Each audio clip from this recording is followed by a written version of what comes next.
Hello, late night listeners. This is Brian, and I wanted to let you know that we have a Patreon. It's a really fun thing. It's a great way to support the show, and it gets you access to all kinds of exclusive stuff. We have exclusive mini episodes. We have videos of me, for example, writing music for various things of the show. Leighton's doing all sorts of stuff, and it's just a really fun community. You also get access to our Discord if you sign up for our $5 a month tier or up.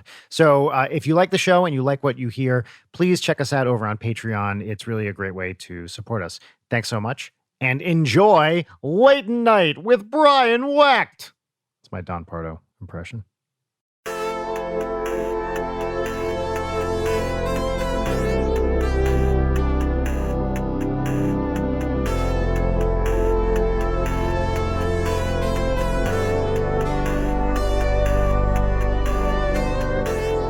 What stresses you out more, emails or phone conversations? Oh, phone conversations, absolutely. Yeah. Because you can ignore an email. Lane, what is your unread inbox in right now? I'll reveal mine, and we can all go. I got, no unopened ones. I have ones that I've opened that I haven't responded to, but that might be less than 5. It's just like checking my other shit, like I promotions, updates, whatever, like bills. No, absolutely not. Well, you're a lot better than me. My Washington Post inbox and my personal Gmail inbox combined is 10,000 unread. So holy shit. Yeah. Are those things that are legitimately unread, or are they things where you just kind of read the thumbnail and then moved on? Yeah, basically, like I don't need to read that, and I'm just not like cleaning my inbox because I don't care. And I used to care. I used to really care about zero inbox, And I got to a certain age where it's like, why am I doing this? It doesn't matter. Like there's unlimited space on the internet, and I can just look at the inbox and say 10,000 unread emails is fine. And I just trained myself to do that, and this is where I am today. So that sounds very Zen in a way. Yeah, right? Totally. Where it's just like, who cares what the number is, man? It's just a number. Numbers are just numbers. It's just a number, the inbox number is nothing but a number. That's what it is. So. Yeah, there are too many things that just like constantly want your attention with notifications, and I'm just going to be withholding. No, you can't have it. You can't have my attention. I'm too busy staring at a fucking wall. So trained in science, like you get these emails from collaborators who are waiting for you to do your part, and like the paper can't come. I mean, I'm sure it's the same thing with what you guys do if you're collaborating on, a game or an article or whatever. Like people are just waiting for you to do your thing. And especially when you have collaborators all around the world, as I always did, like I would wake up in the morning and have, 20 emails from my collaborators in Israel who were far enough ahead that they were just finishing their day and had done nothing but calculations. And then it's like, up to me to go. I'm not at inbox 0, but I'm at unread 0. And I feel like I just got trained in grad school and then as a postdoc, basically to keep that number low. But Gene, I want to be you. I want to just not worry about it. I brute forced it. I turned off all notifications on my phone. So I basically just have nothing showing up on my phone other than like the news, I guess, which is the worst thing to have notifications of. Oh, the worst. Yeah, that's the worst one to keep on. I know, but it's my job. Hi, everyone. I'm Gene Park from the Washington Post. So that might be the record for fastest introduction we've ever done. Yeah. Well, some context, like I have to pay attention. Like if the president is doing some whatever as he does every day, I should probably figure out like what that is. So. Doing some whatever. That's that's a perfect. Vernon very consistently makes a joke of just being like, so the president's in the news. Yeah. Which isn't funny anymore. Have you seen Megan Amram's Twitter? Do you guys follow her on Twitter at all? Oh, this is the day Donald Trump finally became president? Yes. Do you know this one, Gene? Yeah, I do. Yeah. Well, we in the news say that all the time, like they say that They say that shit all the time in CNN. Like, how many days is this guy going to have, Yeah. Just fully unironically. A slightly different version of that is a friend of mine who constantly tweets, "This is infrastructure week." And it's sort of the same thing. Yeah, exactly. It's a very, very common Washington, D.C. Inside joke that, like, for me is not funny anymore. It was funny for like the first like few weeks, I guess. God, nothing is funny anymore.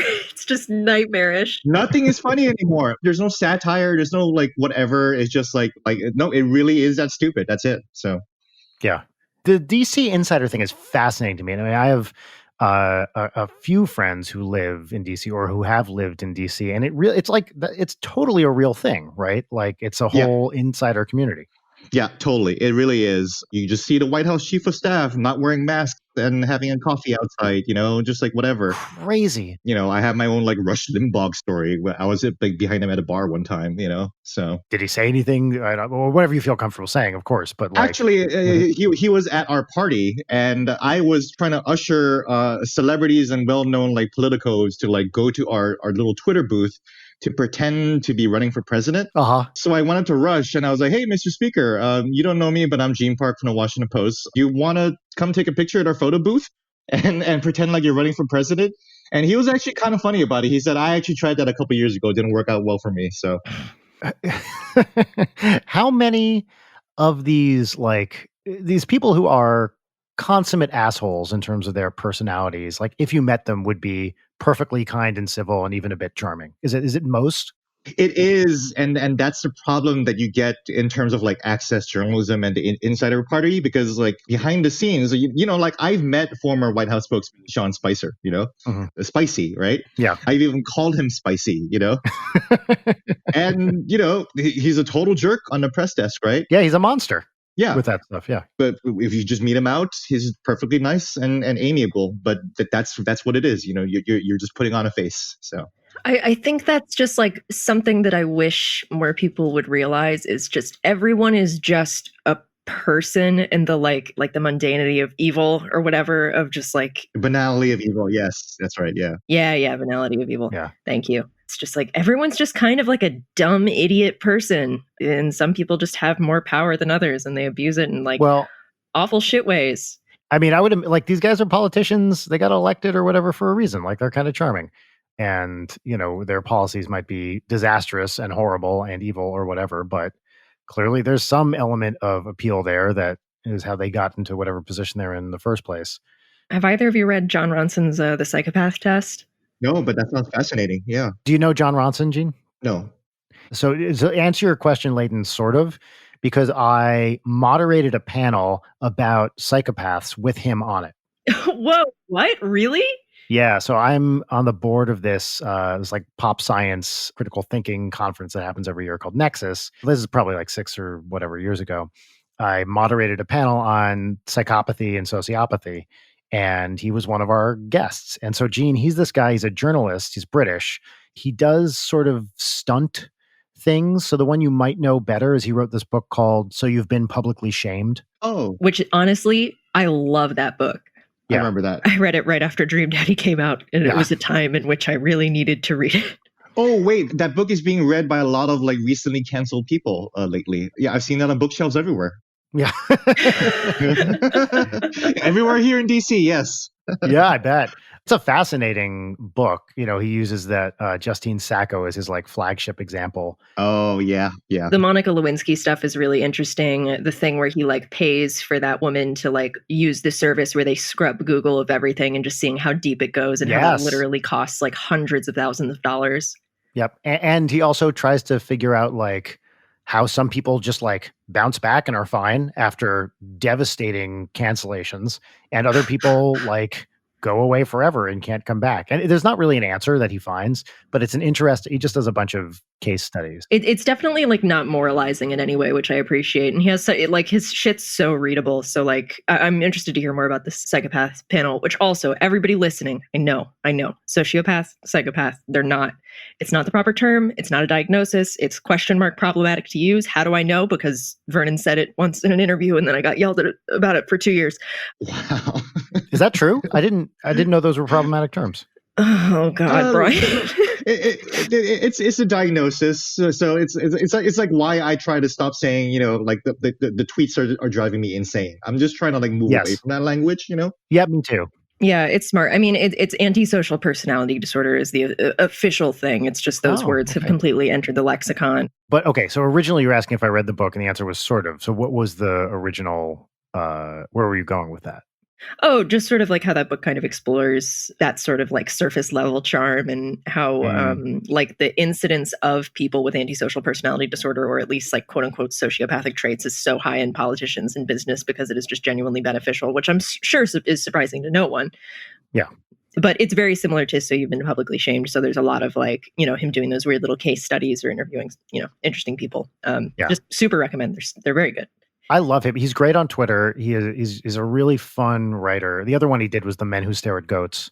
Yeah, which I didn't read. I haven't read either or seen the movie. Was that a Coen Brothers movie? No, it's not. But it is a George Clooney movie. Ah, yeah. Okay, yeah, I got the vibe. So to circle back to our wonderful guest this week, as he said, he's Gene Park. He covers gaming for the Washington Post, and I am such a fan of his. He takes gaming seriously and writes about it for one of the best publications out there, and just does a wonderful job. So we are thrilled to have Gene on.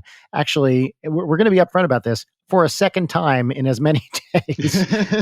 Within 24 hours, yeah. But Gene was nice enough to give us a couple hours of his time yesterday. Yeah, because my dumbass wasn't recording on my end. No, so. Gene, I'm not going to let you take that. Nobody's allowed to keep saying sorry.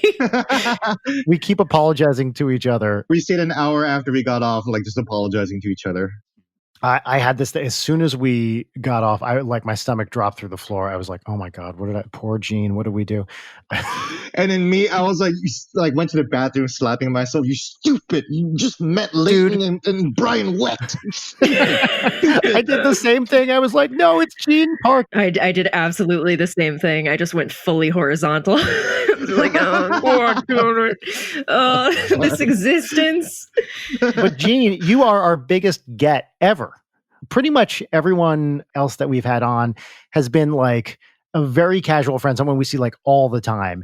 And, and Gene, I don't want to be presumptuous, but I would describe you as a friend as well. I love that. I love that you describe me as a friend. I'm happy to call you as a friend as well. We know each other for like a couple of years now, Brian. So yeah, for a few years, and we DM and stuff.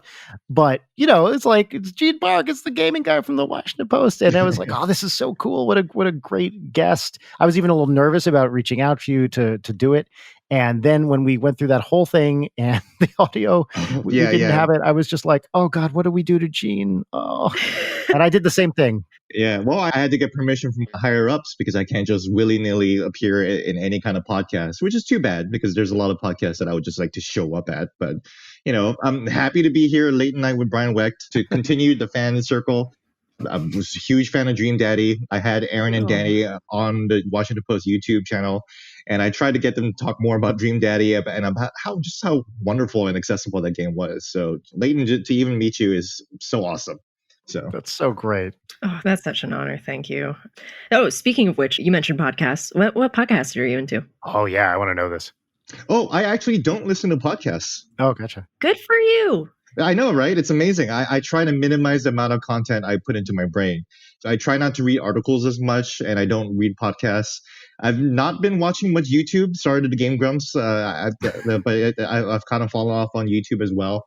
Yeah. But lately, during the quarantine, I just haven't been listening to anything at all. So I listen to hip hop podcasts. So I listen to Joe Budden, which everyone loves. So oh, nice. Yeah. Yeah. That sounds cool. So yeah, apologies, listener. Us continue to apologize. So I imagine we're probably going to hit a good amount of the same beats with this information that we already all know, and it's going to be like, what? This is the first time I'm hearing about this. But there are definitely some like topics that I would like to hit, or at least bits I want to rehash because they were funny. Yes. Yeah, they were and good. Some stuff that we actually forgot to talk about. So in initial record, in the before times, we briefly mentioned asking, what are your subs? So we do a segment. We ask people what subreddits they go to on Reddit, if you use Reddit. I'm just making an educated guess. And so we have a theme song for this, and this is that theme song. What are your subs? Tell me your sub. That's fun. Okay. I started and ran the Washington Post Reddit account. Yeah. Whoa. I remember that. That's right. That's how the Game Grumps discovered me, because I kept making Game Grumps references every time I would like reply to people.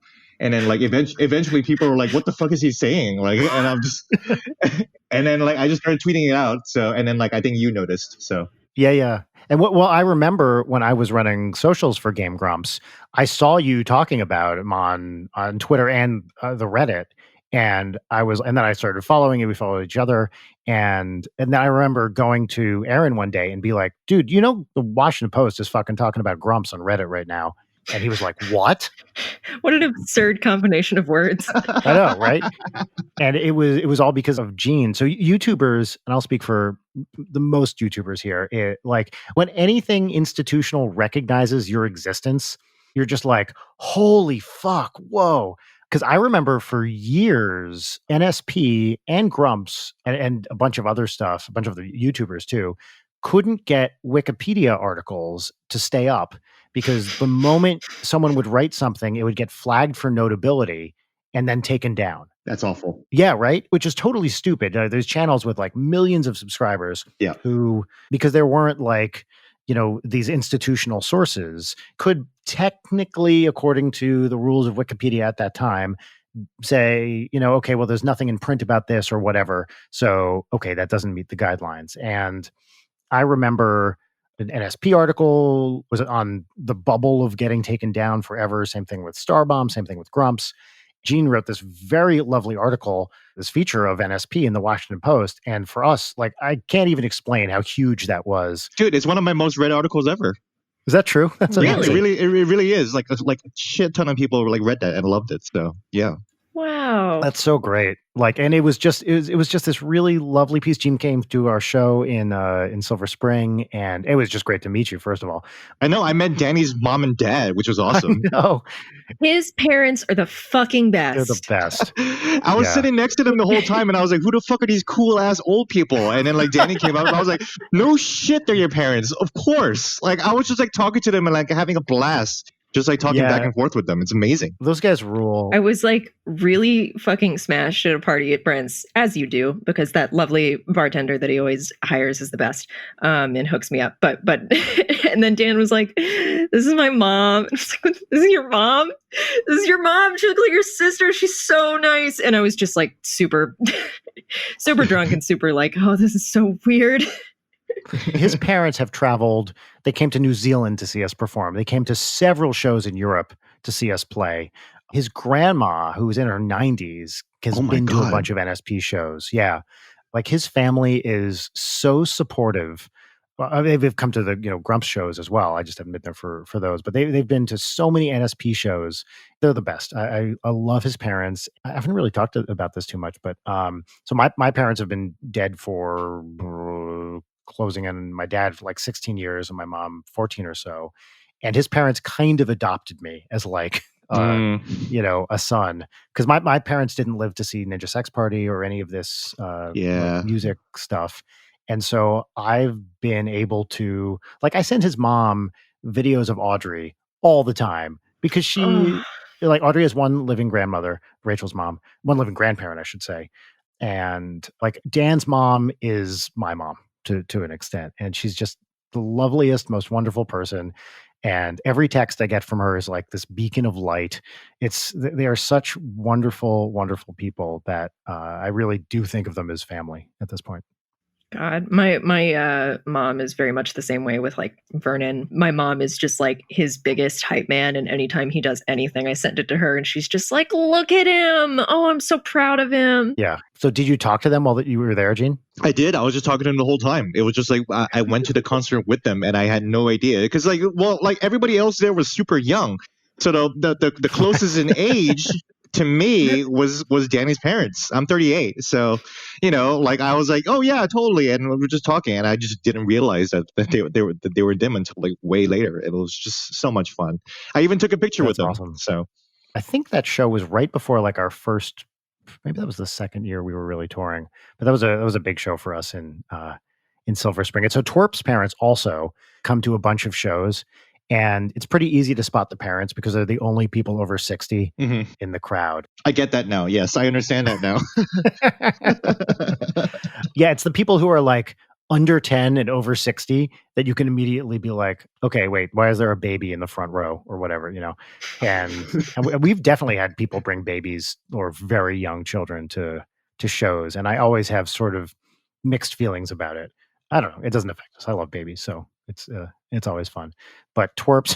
One time, Meowch's dad. We had a big show in Chicago, like our first real big show at the Aragon. And Meowch's dad came back, and he was just like having the time of his life, seeing his kid perform on stage, and it was so cute. This makes so much sense for Meech. I was wait, we were at your place for, was it Christmas or New Year's? Christmas Eve. Oh, Christmas Eve. That was so nice, Brian. I really can't express how meaningful it was for you to have us over. Oh, it was lovely to have you guys over. But yeah, wasn't he FaceTiming his dad who had just sent that big care package? Yep, including Gene. Do you know what donair is? Donair? No, I don't. So I didn't know this either until I started hanging out with East Coast Canadians. So donair, I was corrected on this. It's not doner, like doner kebab, but it is a form of that. And donair, take almost like a tzatziki kind of cream sauce, but make it out of condensed milk, so it's really fucking sweet, and then dump that on a bunch of like kebab, shawarma type things. I'm East Coast Canadians. Like, tell me if I got that wrong. But Meowch's parents sent him a bunch of like donair sauce, which you can now, they now package it and ship it out of Canada. Basically, the way he tells it, it was some, years ago, I don't know where the person was from, Middle East type person moved to Halifax and was like, I need to get these white people on board with what I like, and tweaked the flavors to make it so sweet that even the local Canadians would like it. Yeah, he loves it. It seems absolutely repulsive to me, but won't yuck the yum. Oh, it's straight up disgusting. It's horrible. Yeah, like it. I don't want sweet stuff in that personally. It's really gross, and he loves it. Meowch loves it more than anything. All right, Gene. What are your subs? All right. Well, I'm looking at the subs that I'm subscribed to as a Washington Post because I still have control of the account for some reason. Nice. So the one I like is I'm 14 and This Is Deep, if you've heard of that. No. Oh, I haven't thought about that sub in forever. That's great. The top one right now is if they can type LOL without laughing, they can type I love you without loving you. I'm looking at this right now. This is so great. I used to be jealous of Harry Potter for being able to talk to snakes, but it turns out I've been doing it for years. Got him! Want to know why we have such a divide between Gen X and Gen Z? Gen X grew up reading books. Gen Z grew up reading comments. Read that again. Jesus Christ. It's very much like r/I am very smart. Pretty much. Yeah. So I think that's the one that pops in my feed right now. Gene, what generation do you consider yourself? Are you a millennial? I am on the cusp because I was born in 1981. So depending on how you define it, I could either be at the very late end of Gen X or I could be among the first millennials. But I'm 38. I feel like I'm in between because I feel as forlorn as a Gen X person. And I'm about as angry and agitated as a millennial. So there's that. So see, I feel literally exactly the same way, and I'm 7 years older than you are. Gen X are the people who are like 10 years older than me, is the way I feel, like the Ben Stiller types. Yeah. But I don't feel a part of that, but I also definitely don't feel a part of millennial. But I feel exactly the same way. Like I'm in this kind of interstitial period, born between, it's like 75 and 85. That is because I'm born in 75. That is whatever that, transitional group is between Gen X and millennials. Yeah, we're technically called the Oregon Trail generation. Is that true? That's awesome. Yeah. Technically, we are called either Zennials or like X-Zennials or the Oregon Trail generation. So we remember encyclopedias. I was ordering baseball cards on eBay at 15. So I was just starting to do that. And I was also a chat moderator for like a Java-based chat room, and I was nice. And I was playing Mud, so like multi-user dungeons. So did you have a dial-up modem? I did have a dial-up modem, and but for a while throughout my high school career, I did not have even a computer, so I would always go to the college library after school. And like chat and play these games and like have cyber sex or whatever. Like I was cybering back then in like 96, 97. I'm, like all of this shit about like sending nude selfies and everything like that. I was trying to do, but we didn't have cameras back then. So, So it's just a bunch of ASCII. It was just asterisk. It's just like, yeah, this is how long it is. It's like, It was like I was talking to a guy who's slightly older than me, and he was like, trying to sext on a flip phone. yeah. Woof. She's like, let me hit this button 3 times to get there. Yeah. I remember I was dating a girl in like it was like probably it must have been 2003, 2004, probably 2004. And it was like before everyone was texting, but just on that cusp. I talked to her and she's like, I'm kind of upset you haven't responded to any of my texts, which she was like, I sent you these like sexy texts. And I was like, I'm sorry, I haven't turned that on my phone yet. It was like this total sexting fail. Yeah.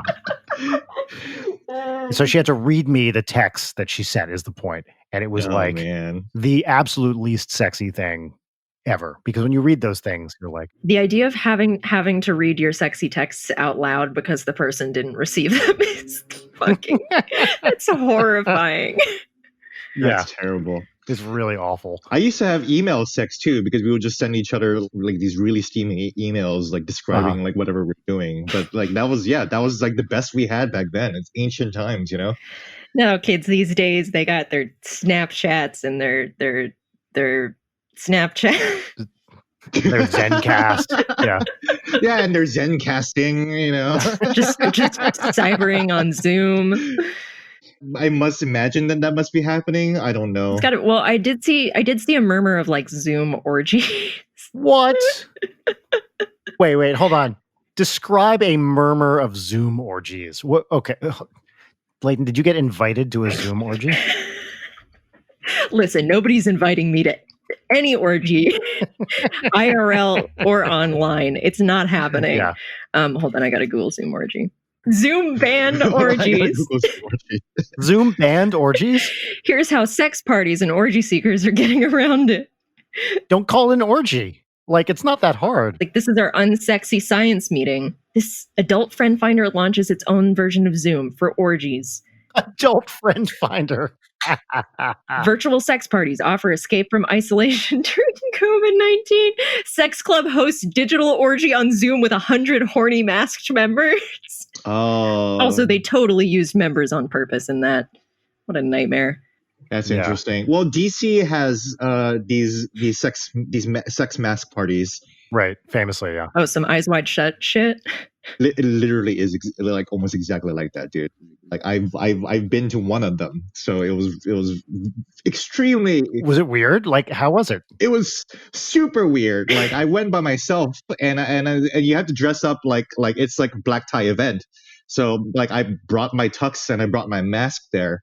Oh my god! But I wear glasses and I don't wear contacts because I don't like the idea of like putting stuff into my eye and I can't get used to it.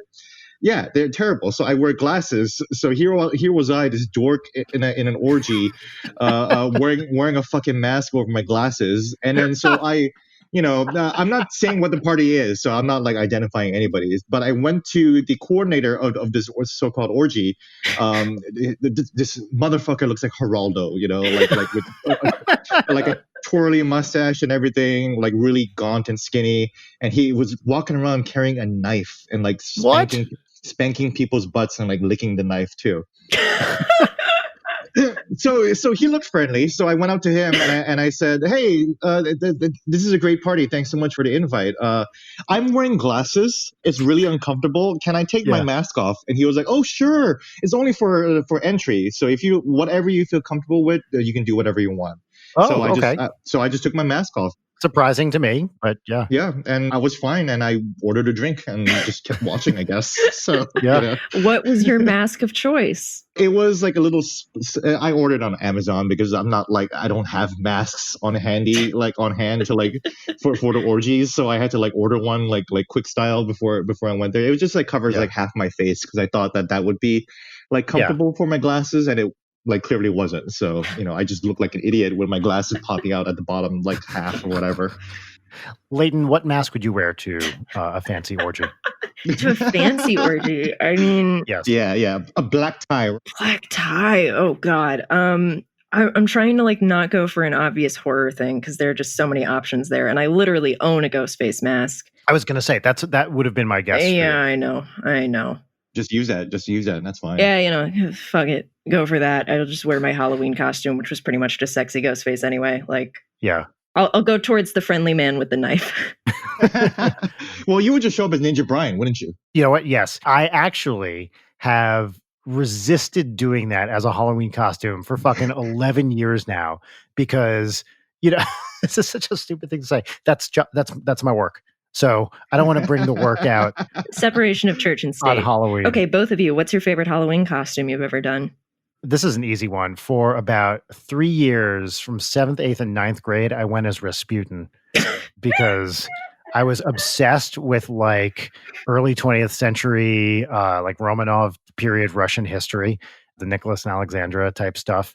And yeah, I got a monk's robe and a big old beard, and I went as Rasputin. Awesome. This is, again, on today's edition of information I find 0% surprising. What about you, Gene? You would make a good Rasputin. For me, I don't really do like Halloween costumes, but there was a good stretch of a few years where I tried the whole like topical Halloween costume thing, which is problematic for many reasons. And I definitely don't do that anymore, right? Right. So I don't think this was problematic, but I'm going to say it anyways. Remember when all the Chilean miners were trapped in the mine? Of course, yeah. There was like 42 of them or whatever. Yeah. And then, they all got out. And I had waited until like I made sure that they were all alive until I decided that, okay, that's going to be my costume. So I showed up to the party in like a white shirt, a long sleeve green like shirt and a helmet. No makeup or anything. I was just me, but like as a miner. And I just basically walked around the party being completely stoked to be alive. I think that's great. I don't think that's problematic. They all got out. You're happy to be alive. That's awesome. Yeah, that's a celebration of life. It was a celebration of life. Like these guys made it. Like I love them. Like they were heroes to me. So that was it. And then the next year, Steve Jobs died. So 4 days later, I dressed up as Steve Jobs. You got to be Steve Jobs. Yeah. Yeah. Right. I think this was on like Comedy Bang Bang or something like that. One of my favorite jokes I've ever heard, and I can't remember who told it, was it was right after Michael Jackson died, and whoever said this said the joke was, Michael Jackson recently died of a heart attack, and 4 days later, Weird Al Yankovic died of a fart attack. Has stayed with me. Oh, that's the stuff right there. Yeah, Leighton, favorite Halloween costume. For like a childhood one, I was a serial killer one year, but CEREAL. I think I posted this picture on Twitter. So it was a big old like cardboard box that I designed to be like, a fake cereal for serial killers that had like Mike Myers and Jason and Freddy on it. And then I made a glove like the Freddy glove, but instead of knives, it was spoons. Oh, wow. Cool. I've always been on that bullshit. But more recently, when I had, my choppy little baby bangs, I was Rosemary from Rosemary's Baby. Yeah. I had like a vintage nightgown and everything. Oh, I bet that was awesome. Oh, it was great. That's a great idea for a costume. Yeah, doing the big old Twiggy makeup was like great. You could get a bunch of people to go as the people in the old people in the apartment building. Oh, totally. I basically did it to sit at home, but I bought like a little baby doll and I was going to get like a baby Bjorn and put it in front of me and like paint horns on the doll. That's awesome. Well, I didn't dress up in Halloween because like I dressed up for Halloween the first time in first grade, and I feel like I knocked that out of the park when I was 6 years old because I was simply a zombie cowboy, two of my favorite things, right? Yeah. And I was like, what else do I need to even be? That's it. Like that was the peak. That was it. I don't need to be anything else. Honestly, 6 years old is peak Halloween anyway. Seriously. Exactly. It's like, I got a dinosaur costume on. Let's fucking party. And this is, again, 0% surprising information. I was like 4-ish, and I was in my dinosaur costume when we were going trick-or-treating, and we were next door, and my neighbor runs out with a chainsaw, like a real chainsaw that just didn't have the blade on it. And I was done. There was no Halloween that year because it was the first thing that happened. And I was just like, inconsolable because a man came running at me with a chainsaw. Jesus Christ. That doesn't explain my entire personality or anything. All right, why don't we move on now to answering the questions? Answering your question. Answering your question. So this one is from Kira, she, her. What are some obscure or unpopular games you played growing up that you love or that give you a ton of nostalgia? One of her answers for this was the PS1 game 102 Dalmatians, presumably based on the movie, which is fucking great. Oh, I remember that game. Oh my god. I'm fascinated by the movie tie-in games that are just fucking shit. I remember, and I think I said this yesterday, but I didn't have friends who played video games growing up, and so my parents would just buy the things that seemed relevant. So I had all of the Harry Potter tie-in games, which are just so bad. All of them are just the fucking worst. Okay, I need to look up 102 Dalmatians PS1. Oh my god. Yeah, no, it was like a Spyro game, basically. That's amazing. Yeah. The polygons of Cruella DeVille's cheeks. That's the episode title, by the way. Oh, wow. Now I'm looking at that. Yeah. That's horrifying. Whoa, that is terrible. You know who she looks like? She looks like that woman that went viral for saying, "Is this your property? Is this your property?" Oh, yeah. Just like yesterday or whatever. Yeah. Yeah, with the bad Botox lifts. Yeah. It's like 2 days or whatever. Yeah. Totally. Wait. Oh, it has a subtitle. Kira, that's a great title. Good job. Yeah. Is it Puppies to the Rescue? Is that what it is? Yeah. 102 Dalmatians. Yeah. That was a good movie. I love PS1 aesthetics. I don't think I've ever seen it. I think I have never seen the original 100 Dalmatians. No, I'm thinking of Lady and the Tramp. Never mind. I never saw Lady and the Tramp, and I only ever had seen Lady and the Tramp 2. That's so interesting. I didn't even know there was a sequel, like a direct-to-video sequel kind of thing. Yeah. They had a lot of direct-to-video sequels. There was a Tarzan 2. I was a weird connoisseur of the shitty sequels. They were kind of good, and they expanded the lore. So if you're really, really into the Disney lore of those characters, like Aladdin 2 was all about Jafar just coming back as an all-powerful genie. I really liked that one. Yeah. Wait, didn't that have giant Jafar or some shit? It did. Jafar came back like Thanos. It was crazy. It's always amazing when they just move on with different actors, and it's just the same character. I feel like the last big movie that did that was the Batman trilogy by Nolan. Yes, with Maggie Gyllenhaal, right? Yeah, Maggie Gyllenhaal. Yeah, I just rewatched those, and I can't say I liked them very much the second time around.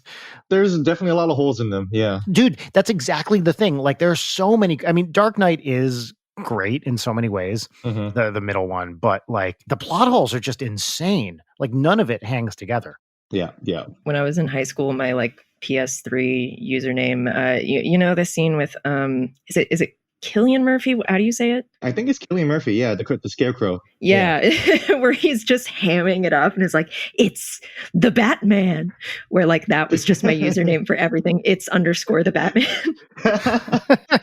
Well, I played Final Fantasy VII, calling Cloud Batman, so it was extremely hilarious. That's awesome. Everybody in the Final Fantasy VII universe was just freaking out about Batman. So I love it.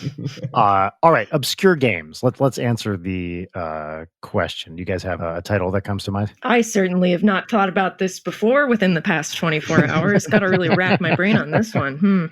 I happen to have 2 games ready, actually. Oh, wonderful. You were prepared. Well, please, Gene, go ahead.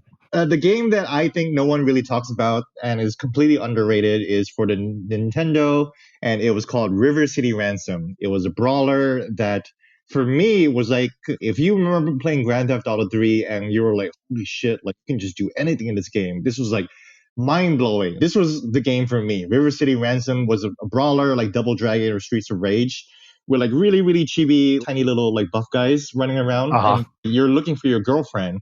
And you can do things like go into a restaurant and eat food, or go to the bathhouse, take a dip in a sauna, and then talk to other people. And it was an RPG where you can do action. And I just loved it. And it was just for me, every good game is a game that kind of reminds me of how I felt when I played River City Ransom. So that's awesome.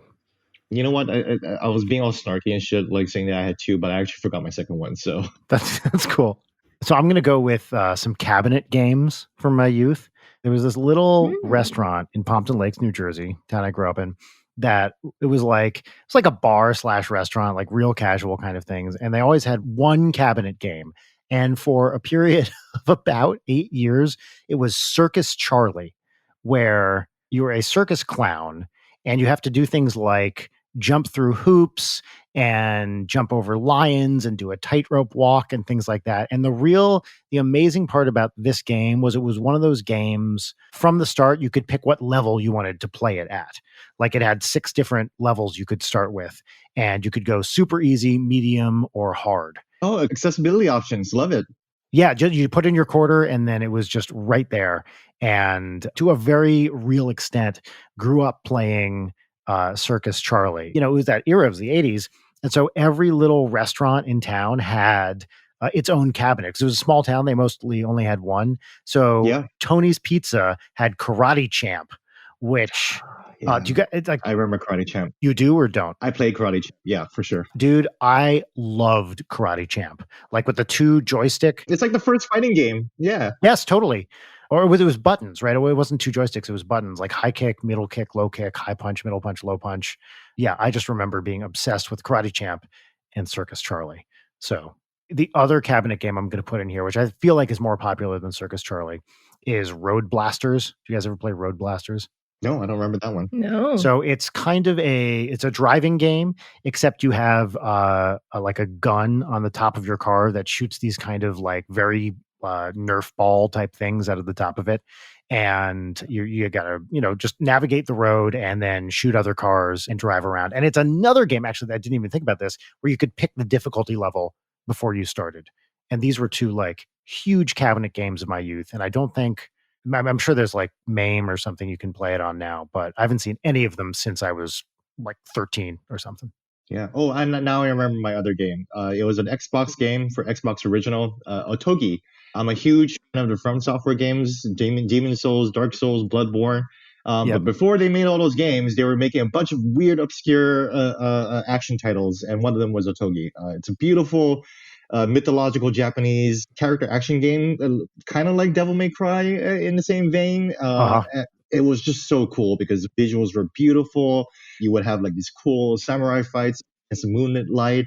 The last boss was a 9-tailed fox that you fly around in and like blast again. I'm happy to mention that again because that shit was fucking awesome. So that's awesome. From Software, if you're listening to Late Night with Brian Wecht, please revisit the Otogi franchise that you just totally left behind. So I love it. I want to get to your answer, Leighton, real quick, but before I forget, the cabinet thing reminded me. Gene, have you ever been to Fun Spot in New Hampshire? No, I've heard about it because it's legendary. Yeah, of course, King of Kong, right? And any exactly. gamer, it's got the video game museum, I believe they call it. I would love to visit there someday. Yeah, dude, it is for me, it is absolute heaven. It has all the weird 70s games like the Pong era stuff. Fire Truck. Have you ever seen Fire Truck? No. It's a cabinet game where someone controls the front of the fire truck and then someone else stands behind them with another wheel and controls the other part of the fire truck. Well, you gotta look. It's real janky graphics, black and white. It sucks. It's not fun. Like there's no way this game is fun for anybody. But thank you for reminding me about Fun Spot because I forgot that was actually a life goal of mine. I need to go there someday, and I'm in the East Coast. So I got to go. So yeah, you're not far. I just love huge arcades like that. Like it's the best shit. Actually, speaking of cabinets, y'all into pinball? Not really. I used to be. Interesting. I feel like I've never gotten it. I feel like there's a strategy there that I just don't understand. It's all about ball control, baby. Yes, which I have none of, famously. Gene, do you have a favorite pinball table? Actually, my favorite pinball game of all time is actually Pokemon Pinball for the Game Boy. Really? Yeah. I didn't even know that existed. I gotta look that up. It came with a little rumble pack, and it was awesome. And I still have it, and it still fucking works. That's amazing. That's been my favorite. But back then, I definitely loved the Terminator 2 cabinet because T2. Like I fucking voted for Arnold Schwarzenegger just because like when I lived in California, I was like, he's Arnold, whatever, he should be the governor, and so I was totally just a boy that was just did Arnold Schwarzenegger stuff. So I have fond memories of the Terminator 2 cabinet. I've talked about this on the show before, but I have, because I graduated from UC San Diego for grad school, I have Arnold Schwarzenegger's signature on my doctorate because he was governor of California. That's incredible. Wow. It's like a bunch of like the chancellor of the University of California, whatever. And then at the bottom, Arnold Schwarzenegger, governor of California. And it's fucking awesome. Oh my God, Brian, people already have a hard enough time believing in your PhD. And the fact that like it's like signed by fucking Arnold Schwarzenegger is like so great. It's so funny. Leighton, what's yours? I will say pinball first. I'm a big pinball person. And one of the things that I've been missing the most during Q is just being able to go get day drunk at the arcade near me and just camp on the Twilight Zone pinball table, because mine's a toss-up between Addams Family and Twilight Zone. I also really love the Addams Family. What is it? A Creature from the Black Lagoon that's all like drive-in theater themed. I remember the Addams Family one too. Oh, it's so fucking good. I love that table. My dad and I used to play it. The only time I've ever had somebody give me their number was because there was a woman. I go and I camp on the Twilight Zone table, and there was a really beautiful older woman in a blazer who was just on it, and the guy was fixing the pinball table next to her, and she was like asking him about the innards, and I was kind of hovering there. And then later, like she started talking to me because I'm sure she knew I was staring at her the entire time, and then I was too afraid to text her. Anyway, pinball, it's great. But my favorite like obscure game is probably the Her Interactive Nancy Drew point and click adventure games for PC. They were like, I think they still make them, but yeah, when Audrey's old enough, I bet she would like them. I mean, they look like dog shit, but I just loved those so much. That's like the games that got me into games. I would wake up before school and play them with my dad. And Danger on Deception Island, where you're investigating whales. It's great. Yeah. Well, I used to play the Carmen Sandiego games. Remember those? Oh, yeah. I never played those, but I'm assuming it's very similar. Very similar, yeah. Do you remember the early ones where they came with like, it was like an almanac or something? Like they came with a reference work. You had to actually read. Yes. I remember when they came out with Where in Time, I was like, what the fuck is going on right now? Oh, yeah, yeah. So exciting. Yeah, those games are great. Also, I mentioned this yesterday, but the Nintendo DS Tamagotchi Corner Shop games were really cute because it was just like, here's really, really sweet, like hand-drawn looking Tamagotchi art, and you can make little takoyaki or clean a creature's teeth, and it's just a bunch of fun, like WarioWare kind of mini games. Mm-hmm. Cool. All right, let's move on to another question. Hey, Leighton, Brian, and super cool and very mysterious guest. I'm Ava, and I use she, her pronouns. I really like video games as a storytelling medium and as an artistic outlet. I'm an artist and a writer, and I do really enjoy that video games can bring the best of both of those worlds. However, I suck hot balls, all caps, at playing them. And the fact that my brother is both incredibly intense about games and also way better at them than me makes me feel really bad. He constantly tries to dictate how I play a game to the point that it sucks the enjoyment out of it. I know he's just trying to interact with me about something we both enjoy, and I don't know if he knows he's causing me harm, but I've tried telling him about this a few times to no change. Any advice on how to deal with this? Thanks so much, and I hope you guys stay safe. Yeah, that's a tough one. I guess what I would say is I would try to directly address a brother. Please, Ava, play this back to your brother. Dude, I've been there before. I was a friend where I was always backseat gaming, and I would watch my friend like struggle with like certain games, especially first-person shooters. He was really bad at them. And I would just kind of like be like, no, dude, no, don't do that, dude. And like it just came instinctually, right? I get it. But you sound like a total ass, you know? And my friend told me that. He eventually told me, he was like, dude, like, can you just stop? Because like it's really, really fucking up my time. And I got it. That's a good friend. Yeah, I got it. I was like, dude, I'm really sorry. I realized I keep doing this. So, you know, Ava's brother, you just got to realize that you're just doing this. It's cool that you want to hang out with your sister and you want to play games with her, but just let her do it on her own time. And don't backseat game because that sucks. Everyone hates it. Yeah, I couldn't agree more. Yeah, it's like if you're reading a book and somebody comes up behind you and is like, why are you reading so slow? Why are you reading so fast? Turn the page. Do you want discussion questions? Fuck you. No, go that way. Like, no, that's not how that works. Like, as a fellow video game sucker adder, I am a professional game developer who has made a successful and, you know, well critically received game. I'm not saying that to jerk myself off here, but like, you know, you don't have to be good at them to enjoy them. That's kind of the whole point. You're playing them to have fun and relax and chill out. Like, just like watching a movie, it's a passive thing. You can't be bad at watching a movie. Just because you're slightly more active with a video game doesn't mean that like it really matters if you're bad at it. Like Ava's brother, chill the fuck out. Go get a Gatorade or whatever. Go stand in the corner. Play your own shit. Go get your G Fuel. Yeah. Yeah. Fuck, we have to do the gamer fuel segment. Sorry, I just clicked the mic yelling. Fuck. Mostly because I want to hear the butt rock theme song. Fuck. I'm going to write a Gamer Fuel butt rock theme song that I'm going to put in right here. Gamer Fuel! Gamer Fuel! Put it inside your body and play some games! All right, you heard it. That's what it was. Use that next time you need to juice up for a hot gaming sesh. Listen to that. It'll really get you in the mood. Yeah, and as we discussed this as a question of like, what's your go-to gamer fuel? And I think the answer was unanimously water. Yeah, Pretty much. We're a very well hydrated trio. Yeah. I say not having had any water today and only having drank a Vietnamese iced coffee. I have not had water today. That's true. I have not had water today, and I need to go do that for sure. Sometime.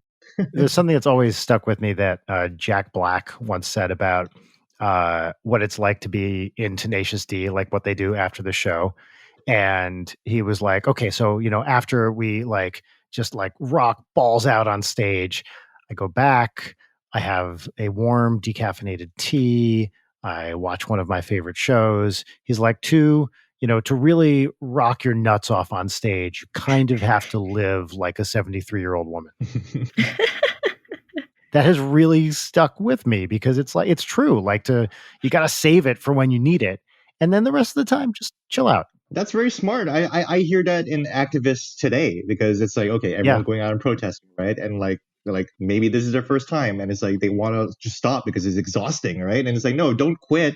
Just get some rest, you need to rest. Don't be going out of 10 all the time. So there was some tweet, maybe you guys saw, that was going around today where someone was like, you guys realize that activism is 98% writing very precise emails and calling people to make sure they're going to do what you ask them to do. And this list of very boring things, and 2% showing up for protests. Yeah, it's a very sustained, it's not a sprint, it's a marathon. Yeah. Speaking of Jack Black, I was wondering what he's up to, and I searched Jack Black 2020. He is fucking rocking a beard right now. He looks great. Oh yeah, he's got a big one, right? Yeah, no, he's got his Jay Blazinski gaming channel on YouTube now. Yeah. Wait, he has a gaming channel? Oh yeah. Yeah. Well, it's a mock gaming channel. He keeps saying that he's going to play games, and he never does. So yeah.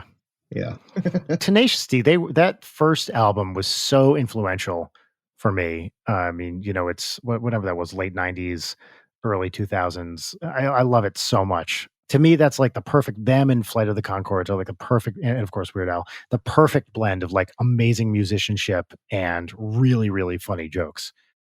Man, the Flight of the Conchords show is so fucking good. It's the best. That was my favorite in high school. That was just time and time again returning to that, trying to learn the songs on ukulele and all that jazz. Yeah. Oh, you played a ukulele? Huh? Yeah, I mean, I played a lot in high school, and I still have one, and I'll noodle on it occasionally, but I'm not super serious about it. But it's fun sometimes. You have a drink, you're like, I'm gonna learn some Elliott Smith and be sad. There's no purer form of Elliott Smith than ukulele Elliott Smith. No, yeah, exactly. Yeah, it's the saddest form. It's the saddest form of Elliott Smith for sure. Yeah, absolutely. Gene, you're a guitarist too, right? I am. I do play guitar. I used to play uke too until I let my sister borrow it, and then she just gave it to her boyfriend, and then I just don't have one anymore. So, oh no! So I've completely forgotten how to play because it's really similar to guitar. It's just a different note structure and chord structure. So yeah. You just got to learn the scales and the notes again. Is that so? I know you have a lot of connection to Hawaii. Is that part of that at all, or was that just a totally separate thing? Oh no, it was definitely part of that. Every woman, a girl grows up in Hawaii to basically know hula. I didn't know anyone who wasn't really, really good at hula. So I figured, I might as well pick up the uke and just be that guy, at the party, So yeah. So I was. Cool. That's awesome. Our producer Jarek is also a Hawaiian, and no shit. Yeah, I believe. Jarek, I think I'm going to get this wrong. I think he's from Maui. Yeah, well, Maui works with you. Yeah, I could be. It might be Kauai. I can't remember. Hey, late night listeners. This is producer Jarek. You haven't heard from me yet, but I just wanted to interject. that I am not Hawaiian, and you can't really label people as Hawaiian just because they are from or born and raised in Hawaii, out of respect to the native Hawaiians and the Hawaiian ethnicity, unless they're actually Hawaiian. And yes, the proper way to say it is Hawaii. Respectfully, I'm just Filipino who was born and raised in the state of Hawaii and was born and raised on the island of Kauai. Brian, what the fuck, dog? This whole time I remember you were from Pompton Lakes, New Jersey. You know what I was going to say? Ava's brother, I would love to be the dissenting voice and make this a 2-1 opinion, but it's unanimous. Stay the fuck out of her business and go do your own thing. Let her play games by herself, however she wants to. So Exactly. yes. One last thing. The most epic gamer move of all is being kind to your fellow gamers. I love it. Yes. All right. So this question is from Ryan, he, they pronouns. Hi, Leighton, Brian, and mystery guest. This is a question for all of you. What game or games have you played that had the biggest emotional impact on you? They could have made you cry, meant a lot to you in general, just made you feel a lot of things. For me, for Ryan, the one writing this email, it would have to be The Beginner's Guide or Celeste. I love this question. I think, it's true. Video games are emotional, and it's a testament to what they can do. That I think most people probably have one game that really, at least one, that deeply affected them. Mhm. And I feel like people don't talk about it that much, right? People talk. I'm sure, Gene, you're sick of. I don't even know if this is debate anymore. I'm sure some idiots still question whether games are art. Of course, they're art. What are you Mhm. fucking talking about? But I'm sure this is a discussion that you've had ad infinitum. For 20 years at least. So. Yeah, right. And Yeah. I remember writing an angry paper where you're supposed to respond to something like that, and mine was absolutely about that. To me, that's the same genre of question as are women funny? It's like, yeah. of course. Are you fucking stupid? Like, what's your problem here? Yes, video games are art. End of story. Not all video games, but yeah, some of them are. What I was going to say was I feel like people don't as much talk about the emotional impact of games. Yeah, and I think games are really starting to find their voice in being able to have that impact. Creators like Leighton out there. Yeah, for sure. Well, that's something. I mean, Leighton, that's something that I always loved about what you did with Dream Daddy is that you really packed it full of honest emotion, which I know was very deliberate on your guys' part, right? And inspired by Dragon Age, apparently, right? Is that what you're saying? Thank you. Yeah. Well, we've skipped ahead to what my answer to this question is. I'll do mine first because it's a silly answer. Games don't make me cry. I don't have like a strong emotional reaction to games or anything really because I'm dead inside. But the Dragon Age games are pretty much the only ones that I've had like extensive engagement with beyond playtime. And so yes, Dream Daddy is like big time based on those because we wanted to foster engagement beyond playtime because that's how you like have an active fandom and stuff. You give the people the pieces to do whatever they want with it and then they run with it. Anyway, but the biggest emotional impact on me has been the Dragon Age games for horny reasons, not because they're deeply emotional. It's just like horny is an emotion too. You can feel horny. Oh yeah. So yeah, it's just like, romance paths in those games. Perfect. Just to interrupt real quick, that is actually an old NSP tweet, which was having a very emotional day if horny is an emotion. And so yes, I agree. Horny is an emotion. Yeah, and I actually, my lovely, lovely friend Arden, who I love to death, is friends with Mike Laidlaw, and so he did a panel at GDC, and Arden introduced me to him, and I was just like, I love Dragon Age, thank you so much. And he was like, oh, you made Dream Daddy. I love that game. I love that genuine Wrestle Boy. And I was like, this is fucking insane, dude. That's awesome. This is like the highest possible compliment. That's crazy. I can't believe that happened to you. That's awesome.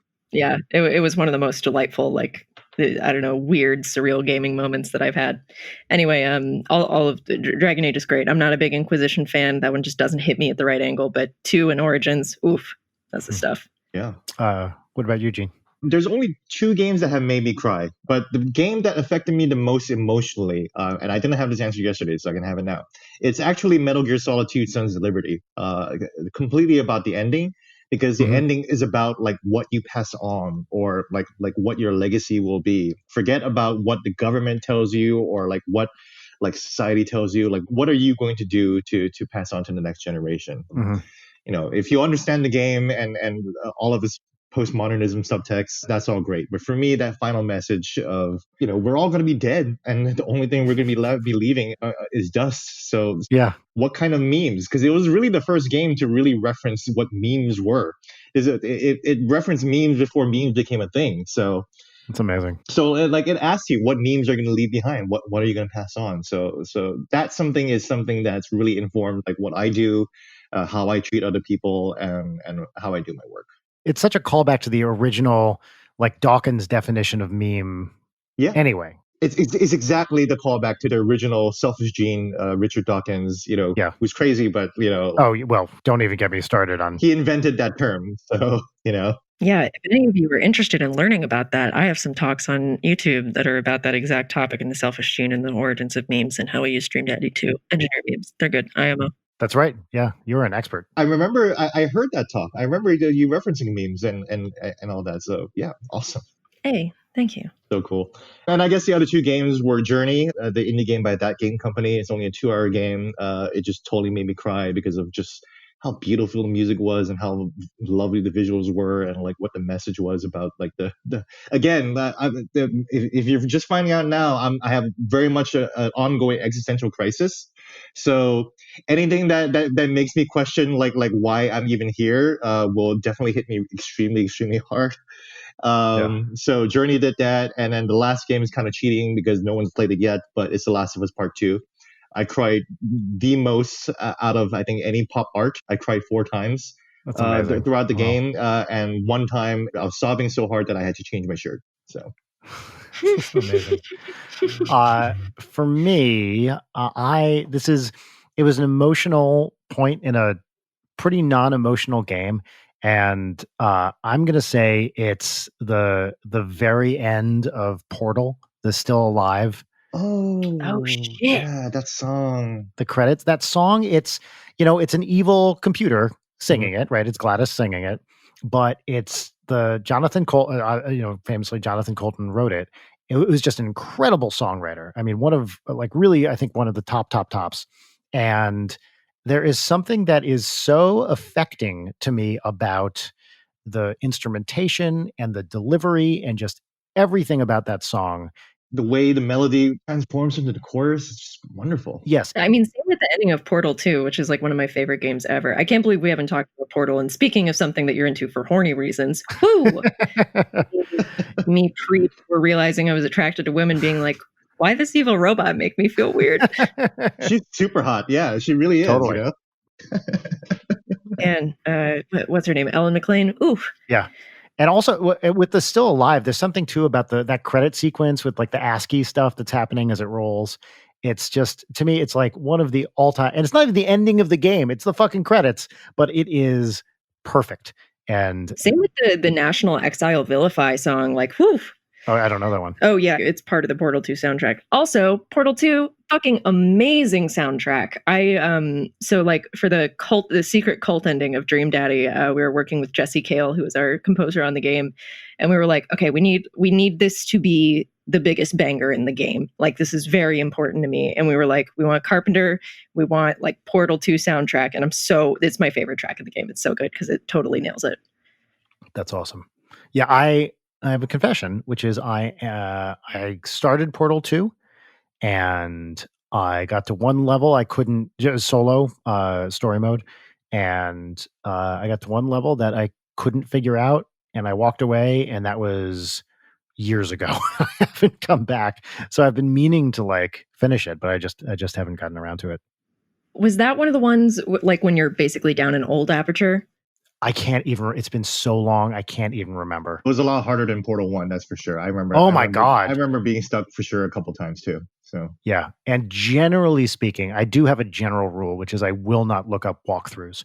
I just won't do it. Really? Yep. I hate doing it. I feel like I'm betraying my core principles as a scientist. I get that. I literally can't play games without them. I'm stupid. I'm not stupid, but it's not stupid. It's just a choice, right? It's like how you like to play them or not. Yeah. But oh my God, Brian, you would love Portal. The writing is like so strong. The voice acting. I mean, Stephen Merchant, like, oh, the best. I love him. Oh, So good. Yeah, I totally forgot he was in that game. Yeah. Every time I've had a birthday party, I've always called it the Still Alive party because it was definitely influenced by that game and that song. And everyone I invite, nobody really understands it because these dumb parties were always at a club, and like the step and repeat would say "Still Alive" and no one would understand the reference. And I'm like, I don't give a shit. Like this is my party, So You have a Still Alive step and repeat? That's amazing, dude. yeah, I did have that up there. So I love that. We're going to move on to What's Poppin'. I can't do the bit because we already told Gene about it yesterday, and I forgot to do it when we recorded. So this is the true tragedy of that episode being lost to time Yes. is that Brian forgot to do the shit What's Poppin' theme song. my favorite asshole bit. Oh, and it sparked joy. Really, truly sparked joy for me. Yeah, it was a good moment for you. Anyway, so here's the theme song for What's Poppin'. There it is. What's poppin'? What's poppin'? Leighton, what's poppin'? It's sort of like a perspective what's poppin' because Jory actually messaged me on Discord this morning because we generally just like go back and forth with horror stuff. But he sent me a link to a clip of Kurt Russell and John Carpenter doing the commentary track for The Thing. And the caption was like, this is just minutes of John Carpenter and Kurt Russell laughing their asses off. And so great. I have to watch this commentary track. It was so fucking funny. I mean, they're just like losing their minds as, we got the chest scene, flamethrowers, and like I haven't rewatched that movie in so long. It's a very special movie to me because I'm sorry that we keep talking about Dream Daddy. I'm embarrassed about it. No, don't be. It's awesome. Thank you. But the night that like basically we had the second delay and it wouldn't go up on Steam and we were like, well, we are the laughing stock. Our careers are over. This fucking sucks. But we were taking the train to San Diego the next morning and I was crashing on Vernon's couch and we got pho and did laundry and he was like, you've never seen The Thing? And then we watched The Thing and then the next morning we woke up and it was like, so how's it going? And Vernon was like, oh, it's the #1 best-selling game on Steam globally. And that was like that weird liminal night of like chain smoking outside and just being so exhausted and nervous and then watching The Thing and being like, oh, this is my new favorite movie. Like it's that's rarefied air right there. But yeah, I need to get my hands on that commentary track. That's so great. Man, I miss chain smoking. I quit smoking about a year and a half ago too, but I still think about it every time. Congratulations. Yeah, it's tough. I've been a smoker for 20 years, so. Gene, what's popping with you? I am very happy that my voice chat has an ongoing joke right now, where we're on a Discord and we basically you guys have played Red Dead Redemption 2? Have you guys played that? I haven't. No. Oh gosh. Okay. Well, maybe listeners will know about this, but the main character is Arthur Morgan, and the leader of your cowboy gang is Dutch Vanderlyn. And the entire story, the game is praised for like having this wonderful story, but the entire story is Dutch basically leading Arthur around, and Arthur is like being mildly skeptical about the shit that he has to do, and he just kind of does it anyways. And then like the entire gang is led to ruin. Spoiler alert. Sorry. So basically, we just kind of act out like the voices where Dutch, where like we're pretending that Dutch is bringing Arthur to like these really like. Speaking of orgies, like imagine like if Dutch would bring Arthur to an orgy, and then Arthur would be like, I don't know, Dutch. He said that this was going to be a bank robbery. What is this, Dutch? And then Dutch will be like, God damn it, Arthur, you need to have faith. So, we just keep going back and forth, like coming up with like these wonderful, like outlandish scenarios for both of them to be in. That's so great. That's so funny. And it's been giving me life. It's the only thing I'm holding on to. I love it. Delightful. Brian. Yes. What's poppin'? What's popping with me is so I've been in reading. I've kind of been alternating very long form stuff with essay collections. I've actually been reading a lot during quarantine. Like I wake up early just to read to make sure that a few years ago I like stopped reading, like maybe even this is a while ago now, and I realized I had to actively make it a part of my life. So I started doing that again, and then have started reading a lot more. But I am currently reading a collection of essays by Emily Nussbaum, who was the TV critic. Oh, Emily. Yeah. Yeah. Do you know her? I love her. I don't know her personally, but I love her writing. I love her writing. She is so smart and she's really funny. I've loved her. She's I'm not sure if she still is, the TV critic for the New Yorker. And she has a collection of essays called I Like to Watch. It's just everything she says. I love the way she writes. She has some really interesting pieces, including the centerpiece of the book is a new essay. I don't think it's been published before, about basically dealing with the artistic legacy of horrible men. The Louis C.K., Woody Allen types. She's like a Jewish New York person and grew up with Woody Allen as a central part of her personality, and now has to reckon with what that means because he's, very clearly guilty of a lot of horrible things.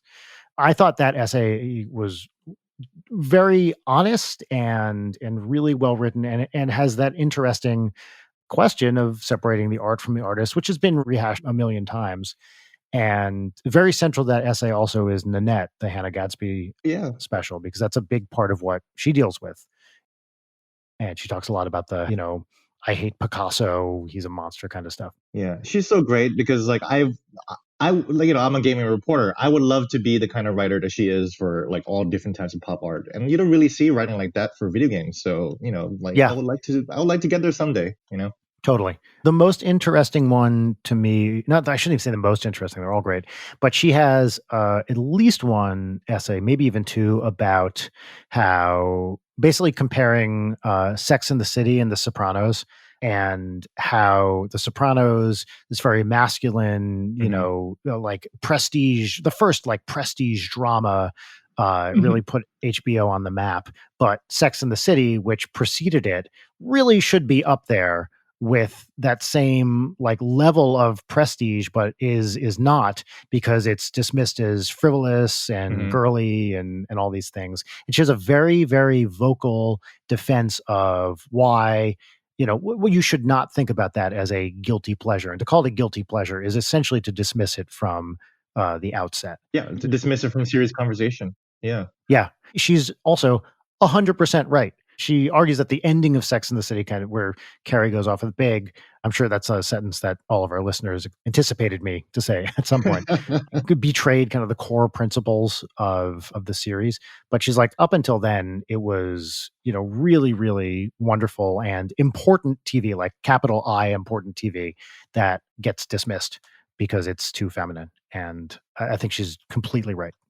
I think she's right too, and I remember dismissing. I distinctly remember dismissing. Me too. Sex and Absolutely. Sex and the City. Yep, I did too. And then sooner or later, you just have to fucking realize maybe that's just not for me. That's it. Yeah, and also like how it really, gave voice to a bunch of interesting character types that weren't really present before. For a while, it did resist like super easy characterizations, that sort of thing. I think it is a show worth reevaluating. I've seen, especially for people who weren't into it, I've probably seen, because my parents had HBO and I would be watching it at 4:00 in the morning on being home from winter break or whatever. I've probably seen like 30 Sex and the City episodes 20 years ago or whatever, and I remember enjoying it, but also being kind of dismissive of it. And this made me think I was just wrong. That being said, the movie Sex and the City 2 is supposed to be one of the worst movies ever made. It like kind of weirdly racist and just awful. I do remember that, everyone hating that one. Yeah. Yeah. But who knows? Jokes from Sex and the City that did not even remotely age well. But that's really any show from 20 years ago. Oh, any show. Yeah. Any show from like 5 years ago at this point. Yeah. I saw the pop up on Twitter of like 30 Rock is coming back in the most 30 Rock way possible. Just like, no. They're doing like a special at the upfronts or something, right? Let it die. Yeah. Sometimes dead is better. Leave it be. But yeah, speaking of stuff that hasn't aged well, that's relatively recent. Yeah. Shall we move on to Peaches and Lemons? Yes, we shall. Peaches and Lemons. TLDR, peaches and lemons, good things or positive things or whatever. It's an exercise in gratitude. The other part that we normally do is a lemon, which is acknowledging like, a thing that was kind of a bummer or whatever. But for now, world is a lemon. We're doing just peaches. So we will go around and we will each share 3 peaches. I just want to point out before we do that, I love the idea of an audio TLDR where the part that's L is just simply not present. And I think that's great. I Fully support that. Wow, I just got a text from my neighbor the moment you said that says, "Hi, you have a big box down here," which means my gamer chair arrived. Nice. Oh, Yes. shit. Well, that's a peach. That's a peach. Yeah, it absolutely is. So I've had this shitty office chair that I bought when I first moved here, and as like I don't know why this happens. Maybe it's because I sit like a freak. But with every single chair I've ever had, one of the arms falls off, and then I have to zip tie it back on. But now that means that I constantly am like scratching and cutting myself on the like broken edges of the zip tie. Oh, that's very gamer. Very gamer. Oh, super gamer. And I was like, you know what? I want the pink gamer chair of my dreams. And so pink gamer chair of my dreams is downstairs. I'm actually looking at that one, Layton. Probably the same one. I want the pink one. Yeah. Yeah, it's like pink and white. It's really cute. Yeah, the pink and white one. Yeah. It has like a little lumbar pillow. Like they're all the knockoff DX racers. Oh my God. Mhm. Guys, we should all get matching gamer chairs. Oh my God, yeah. Yeah, let's just all get the pink ones. Let's just all I'm get into it. Yes. Yeah. But yeah, I'm just trying to get like my desk setup is almost entirely pink. I'm waiting on a big pink desk mat. Like this is gonna really, I have my big pink CRT, I have my Furbies, I have my Gundams. Like You have your little wire too. Yeah. oh yeah, okay, yeah. Second peach. While we're going on it, this was one of the peaches that I listed yesterday. Mechanical keyboard freak, etc. But I picked up one of those expensive, like cool metal connector that is literally useless. It does nothing other than make it more expensive. But I picked up a really cool wire for my ErgoDox, and I just stare at it all day while I work, and I love it. Third peach is so like last week, every night I was streaming Dead by Daylight and raising money through Tiltify for Black Girls Code, which is a nonprofit, which is exactly what it says on the tin. It helps raise money to provide education and resources for young Black girls who want to get into coding because, obviously very underrepresented in the STEM field. Love Black Girls Code. Yeah, for sure. Yeah, they're awesome. Yeah. Yeah, right. They're amazing people. But my initial goal was $500.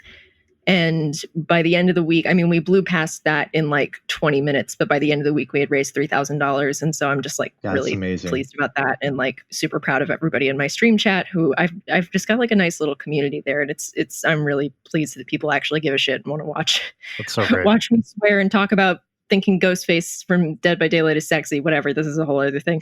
So that's my third peach.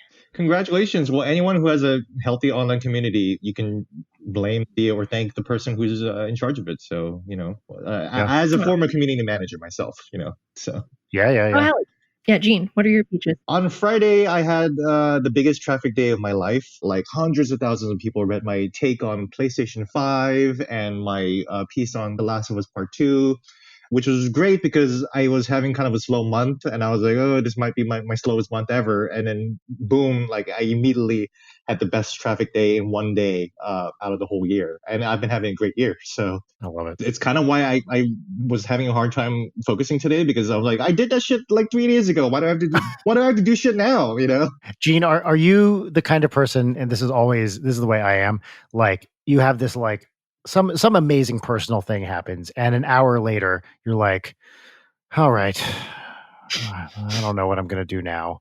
So that's the plight of the journalist because like every time we do something like it's immediately like invalidated or old by the next day. There's an old adage that's on like every editor's desk. I'm fucking tired of seeing it, but it's like, you did great work today. What are you going to do for me tomorrow? And it's like, fuck off, man. But before I was like, oh my God, yes, like this is my calling, and now I'm just like, fuck you, man. Like,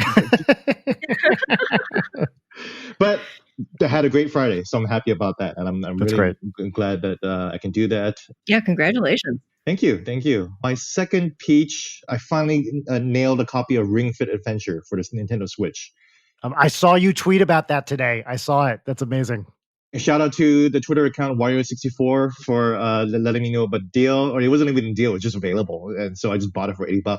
Great. So I haven't been getting a lot of exercise, and the only thing I think that will get me to exercise is a promise of leveling up stats in a video game. So I'm gonna do that. So That's so great. Get a little exercise. yeah, I got a rare game, so that's fun. Because I think the game was actually sold out everywhere in China because like everyone in China is like locked in, and like there's a lot of older people locked in their homes, and Ring Fit Adventure would be perfect for them to get some exercise, And as I'm entering my older age, I think a Ring Fit Adventure would be good for me too.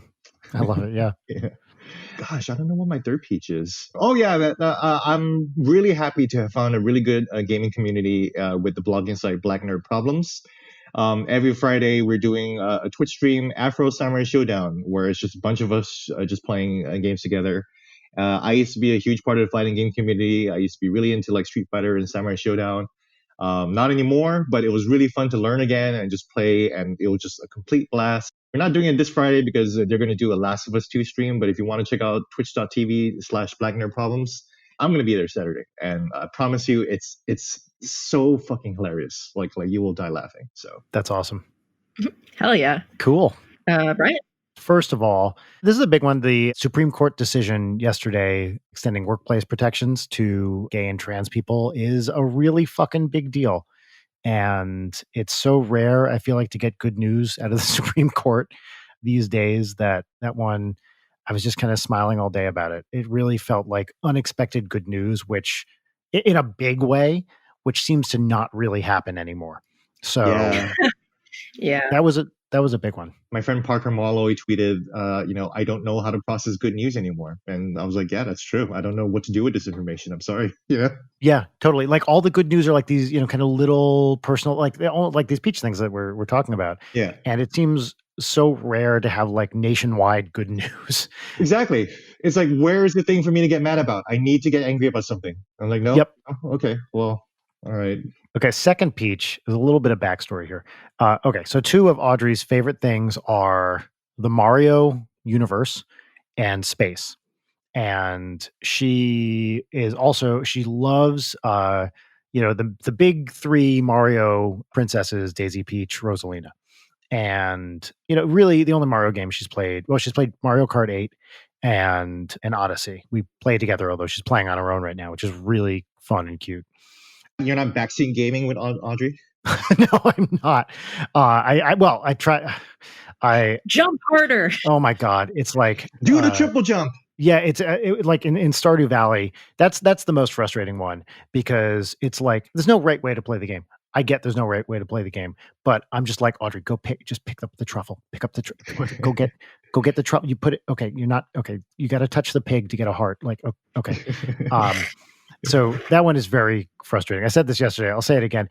I finally understood what it must be like to be a Game Grumps fan when I watch her play video games, because it is so frustrating that like I'd never been mad watching someone play a video game before, and it was my own daughter, my little 6-year-old girl, and I was getting so agitated, and then I had this like lightning bolt of like, wait a minute, this is what people must be like. People must feel like when they're watching Game Grumps. Sometimes I've seen all these comments complaining about it. Yeah. I've never gotten it. I'm like, who cares how people play games? Whatever, it doesn't matter. It's a comedy show. Brian, I look forward to your upcoming posts on r/Audrey Games. Oh yeah. that anger, get it out. But okay, so the peach is, we've been showing her old, like not necessarily that old, but YouTube videos of people playing like old Mario Party mini games and various other like people just playing. No let's play, no audio, no talking over it, just pure game footage with the sound from the game. And we showed her Super Mario Galaxy. And when she realized that Rosalina came from space, she lost her fucking mind. She ran around the house screaming, Rosalina comes from space. Rosalina comes from space. Oh, and that is so adorable. It was the cutest. Like it was like all her favorite stuff in the world was secretly connected. Right. And she wouldn't stop talking about it for actual days. This was like a week ago at this point, and it was just the best. Like her brain actually blew up. It was so great. And now at the age she's 6, there's a lot of pretend play going on where she's just like in a corner talking to herself, and 99% of it right now is Mario centric. And that's awesome. Yeah. And so I'll hear her be like, and Bowser, don't do that. And then Rosalina, go back to space. And I'm Rosalina and I'm from space. And it's so great. That is so cool. And this is why representation matters, because you can see Rosalina. Yes. You'll be like, yes, she's a fucking space goddess, Totally. Absolutely. And it's, Audrey 100%. She's also at that age where being a girl is very important to her.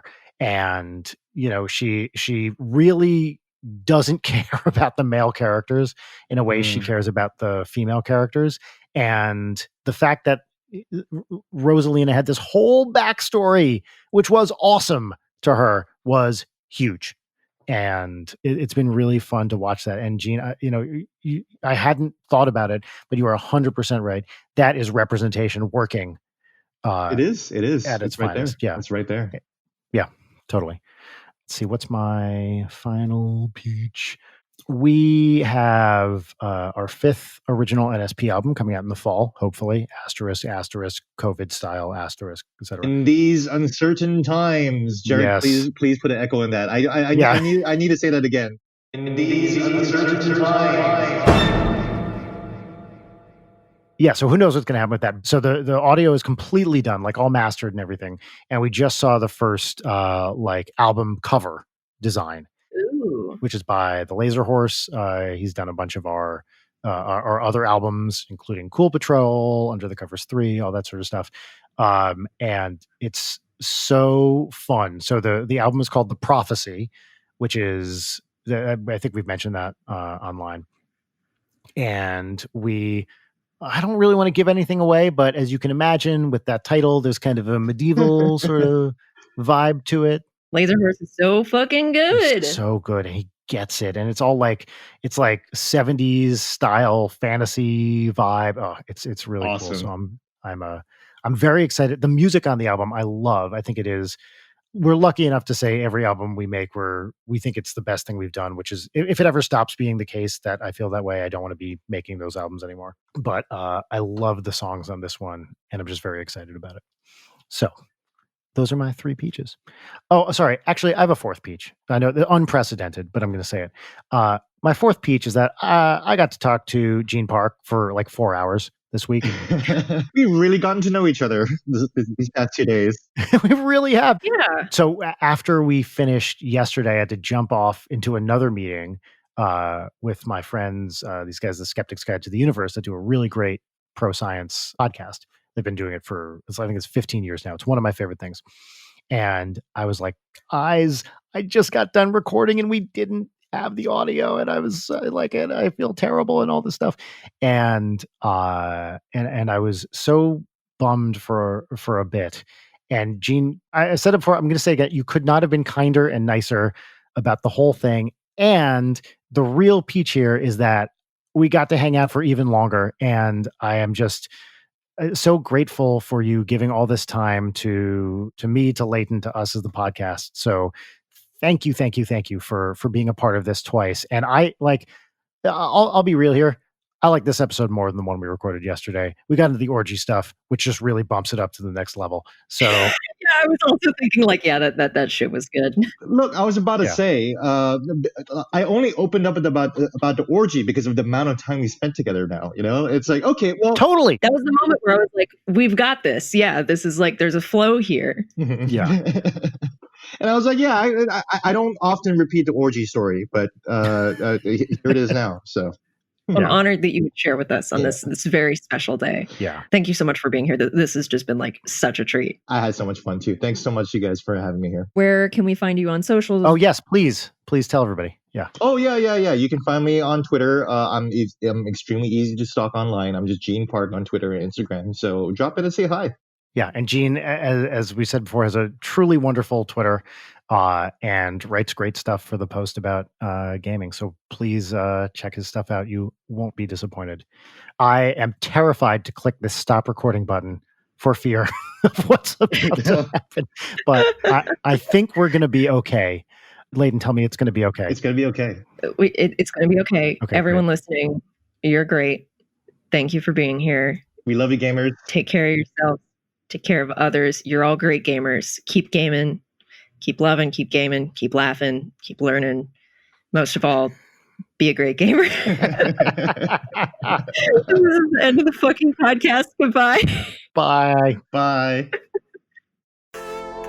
Leighton Night is produced by Brian Wecht, Leighton Gray, and Jarek Centeno. Follow us on Twitter at Leighton Night, on Instagram at Leighton_Night, or email us at leightonnight@gmail.com.